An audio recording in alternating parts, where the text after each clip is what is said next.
Hello everyone, what I'm going to show you today is how to replace this Nissan remote head key battery.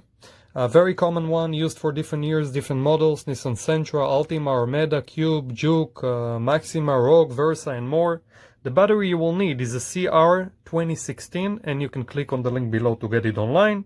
What we will need is a flathead, another flathead, pretty easy and a regular. The first thing we'll have to do is to unscrew this screw right here, which is pretty easy. We'll have to open the key.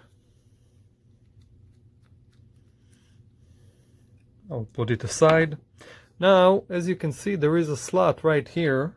Okay, get closer to the camera, right here. And I'll just take a flathead, put it inside, and turn. Do it gently. No need to apply a lot of pressure. And we basically open the key. Okay, this is the transponder area. We don't want to touch this. This is the battery.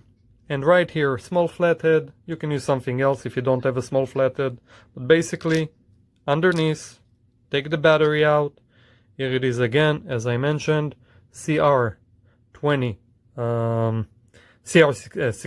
I'm sorry, 1620.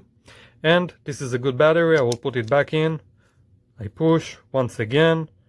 I take the flathead underneath,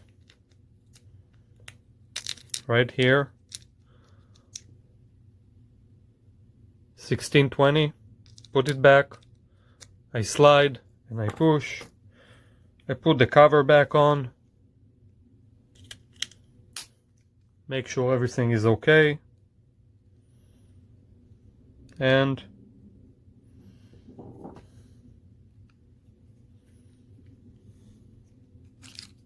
screw everything back. And that's about it. As you can see, it works perfectly fine. Please like this video and let us know what you think. Thank you.